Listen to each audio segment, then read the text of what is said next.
Hello and welcome back to Throttle Up. IONIQ 5 was a showstopper of the Hyundai Pavilion at the Auto Expo 2023 because it was the one and the only car which was launched officially by Hyundai in the Indian markets. And being the brand ambassador of Hyundai India, it was revealed by none other than Mr. Shah Rukh Khan himself. So there was quite a hullabaloo on the very first day of the Auto Expo. IONIQ 5 is the second EV being launched by Hyundai after the Kona, but there's a lot of new things going on with this one. It's built on the new E-GMP platform and the prophecy concept, as Hyundai calls it. The E-GMP stands for E Global Modular Platform and has four principles: modularity, performance, reliability, and usability. All of that basically means that the E-GMP platform, the chassis, the engine, and the battery packs is designed in a way that it gives you the maximum interior space so that Hyundai can play with a lot of features which they can offer. Plus, the battery modules and the chassis is designed in a way which can offer you the maximum performance, but not at the cost of reliability or efficiency. So it does offer you a good range as well. This IONIQ 5 is powered by a 72 kilowatt hour battery and gives a range of around 630 kilometers, which is good at this point. Now, as for the front design, it is modern, it is futuristic, and you get this connected headlamp design of sorts and the parametric pixel design for the headlamps. So you get the front parking sensor, front parking camera, and all the sensors because it gets the ADAS level 2 features as well. The skid plate is also rectangular and it has a lot of cuts and creases so as to match the design of the boxy hatchback that is the IONIQ 5. Although Hyundai is branding as an SUV, which I do not understand why. The clamshell hood feels plasticky. So it would be sturdy, but I'm still confused why it feels plasticky and not metallic. But opening the bonnet of the car, I realized that it gets hydraulic struts and it gets the insulation as well. So hydraulic struts makes it a lot easier to open the bonnet of the car. Now the EV written right there has a box and you would feel that there's a battery or a motor inside. No, it houses some space to keep your stuff in, and the battery pack is at the bottom and at the rear. So that's for the bonnet, and I'm overall impressed by how they have placed it very neatly. Has a lot of plastic cladding as well, so it looks very neat indeed, just like the rest of the car.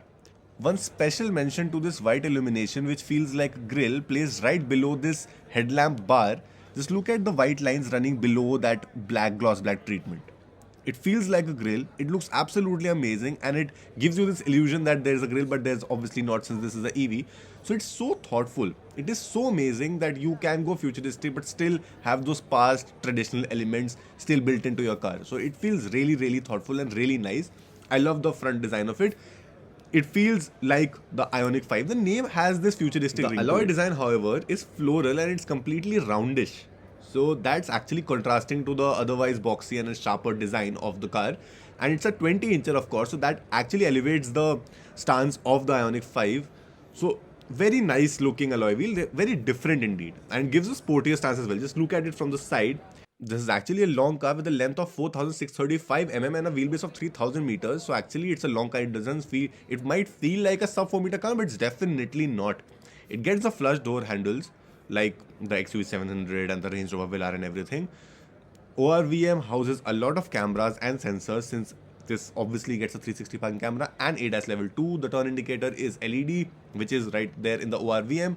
Now this is the connected tail lamp bar, which is again a pixelated design picked up from the prophecy concept. There is a stop lamp which is placed in a spoiler which is not integrated. It looks amazing. It is absolutely amazing. I love how they have still kept this design low key but still so sporty. I love it. The tail lamps looks absolutely gorgeous. They are connected obviously.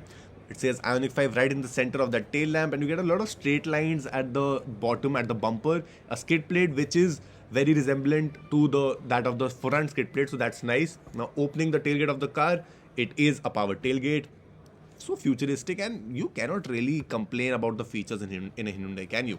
The boot space is a 531 liters. It gets a retractable parcel tray, gets illumination and a 60/40 split for the rear seat as well. Opening this, you realize that the battery pack is stored at the bottom, as I said, at the rear. So, but still a lot of space. It is almost the same as the Honda City, which has a humongous boot because even the dimensions are somehow same, although it does not feel like a sedan at all. Closing the boot, it's very simple. Press the button. It's a power tailgate. Really nice. I love the sharper, boxier. I usually love the curvaceous and the very sharp designs. It's not sharp, it is boxy. It has a lot of straight lines and it has made me fall in love with that kind of design. For the door pads on the rear seat, it is completely leather, no plastic at all. You get manual sunblinds for the rear passengers. You get ambient lighting. This is so soft to touch. The ambient lighting runs inside and gets a feeling that it is being illuminated, and it's absolutely nicely thought out. This is a matte plastic, a self-designed kind of finish, which I like. This is the ventilated seats. So you get ventilated seats for all the seats in this car. Absolutely amazing. You get illumination around the speakers designs as well. Now getting into the rear seat, I realized that there's a lot of space. A lot of space. The thigh support is good. The recline angle is not a problem because you can adjust it.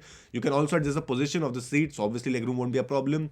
You get a scooped out seats which is finished in plastic and the magazine holders on both the sides.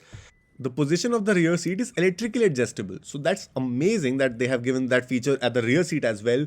The AC vents are at the B pillars. They are not in the center console. The lights are also in the corners, in the below the grab handles, because you cannot obviously place it there in the center because there's a huge glass running on top. You get 3 headrests, 2 of which on the corners get the cushioning, which is really premium and soft. The armrest places 2 cup holders, nothing too techy or fancy about it, just very conventional. But I have to say the leather feels really premium. It's also eco-friendly and sustainable. So that's another good point that Hyundai has taken care of in the IONIQ 5. That's the middle passenger, which does not get the cushioning. It's also narrower. Now, for the ergonomic needs, you get a one USB type socket and one Type C socket. You also get the boss mode to control the co-driver side seat from the rear as well. So features, there's absolutely no dearth of features. And that's the AC vent, which is finished in silver metallic finish. It feels really nice. I have always loved the rear AC vents treatment that Hyundai does. Some brands cut cost and do not give a premium touch, and they give it just for the sake of it, but not in Hyundai. They always feel very sturdy and very nice. So that's one. And that was the control I was talking about for the recline angle and the electrical adjustability of the position of the seat. It's just amazing that they have taken such care of the rear passenger as well. Now for the front door pads, you get a similar kind of treatment. It's completely leather. I love this matte plastic self-designed finish at the corners. You also get ventilated seats for the front too as well, since you get it for the rear too as well. That's the controls to control the ORVMs, the 4 power windows, and to lock the windows as well. The door handles is very sturdy. It feels metallic. Those controls are for the ventilated seats for the driver's side. The space on the door feels on the lower side, so I don't think we can keep a bottle there. The driver side support, the adjustability is completely electrical. It gets 8-way adjustability for the lumbar, the position, and the recline angle, so that's really nice. For the controls at the right, you get an electric parking handbrake, which is placed right here and not in the center. The auto hold feature, since this is a 4x4, 360 parking camera view, and the headlight leveler. The speaker is placed inside this white box, which houses the instrument cluster and the infotainment. The stalks are metallic finish and they feel really nice to hold. The steering gets a flat bottom. It gets this knob to control the all-wheel drive functionality. Left buttons are for the infotainment, the rights are for the MID. And the strange part is that it does not say Hyundai anywhere. It's just 4 dots at the center of the steering wheel, so that's weird. You get paddle shifters as well, since it's obviously an automatic. The stalks have me absolutely amazed. One of the key factors being the positioning, because even the automatic gear also is housed like a stalk and it's not in the center console. So that might pose as a challenge to customers, because the usual convention is to have the parking brake and the gear at the center. So that might take some days to get used to. For the dashboard, the infotainment on the instrument cluster has white borders, so I'm not really a fan of it. I do not feel how to think about it. The AC vents are flushed and they are really blended with the console. There's some space which feels weird at the front of the AC vents. Soft plastic at the top, hard plastic at the bottom, which feels understandable, and it's still nice.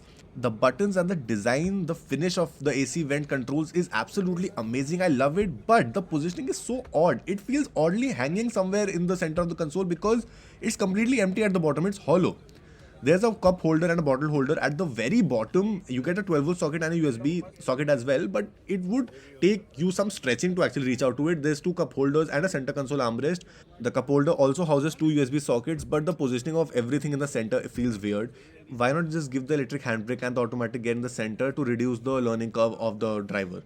So that feels weird and it does not look good at the center. So that's a bit of a problem that I'm facing. As for the seat does not have any problems at all. The cushioning, the bolstering, the active headrests, everything feels amazing, and there's absolutely no numbers I can cut when it comes to the comfort and the seat of this car. It feels very nice indeed. It feels like a drawing room because there's so much space that they have also given so much space in the center console. There is a mirror and a lamp on both the sides of the sun visor, so that's really nice. Although the lamp is halogen, should have been a white LED. No space for old yellow halogens in a car of this aura. You get an auto dimming inside rearview mirror. There's a speaker at the top, and these are the controls to illuminate the cabin lamp, which illuminates so softly and dims so softly. They feel really, really premium, and they are white LED. So the halogens for the sun visor lamp do irk me just a little bit. This is the glass pane of the sunroof, and ideally so it should be in a car of this segment. It is a huge sunroof, so no complaints about that. There's a SOS button as well. I cannot open the sunroof since the ignition can't be turned on, but yes, the glass pane, the size of it does tell you that the sunroof is huge. So that was a glimpse into the interior of the IONIQ 5. I'll cover the instrument cluster and the infotainment some other day, because this car obviously couldn't be turned on and the ignition was obviously off. So some other day maybe, but yes, this was the first glimpse and the walk around of the IONIQ 5, which was recently unveiled and launched at the Auto Expo. The price of the IONIQ 5 is slated to be around 44.95 lakhs ex showroom, which is basically 45 lakh rupees. But this number honestly is just half of the story. The real problem lies in the fact that Hyundai has to educate the customers that why should they go for an IONIQ 5 instead of the entry level BMWs, Audis and Mercedes of the world, and even the Toyota Fortuners of the world. So the thing is that they are selling this to the affluent customers since the price tag is hefty. And at that price point, people don't really care about the efficiency and the mileage. The cars in the 45 to 50 lakh price bracket are returning a mileage of around 8 to 13, 14 kmpl. So the efficiency cannot be a pitching point. The IONIQ 5's USP has to lie in the futuristic, unique aspect of it, because otherwise it will be crushed. Even the fact that IONIQ 5 is an EV cannot be the USP, because there are already EVs in the market like the Tata Nexon, Tigor and Tiago, which are targeting the price conscious customers. So you cannot just pitch efficiency. While Tata is trying to bring the revolution by selling its cars to the early majority and even the late majority, this has to be pitched to the innovators who believe in the concept of buying something unique, buying something innovative, and who believe in the power of what the future holds. So much so that IONIQ 5 becomes a better status symbol than that of the Toyota Fortuner. So that was my take on the newly launched Hyundai IONIQ 5. Do let me know in the comments what do you think about this car, and whether would you buy one if you had a budget of say 45 lakhs. If not, then what EV specifically. Don't think about the petrol or diesel ones for a bit. Like this video if you appreciate our content so that it reaches to more people. Subscribe to the channel if you haven't already, and keep watching Throttle Up.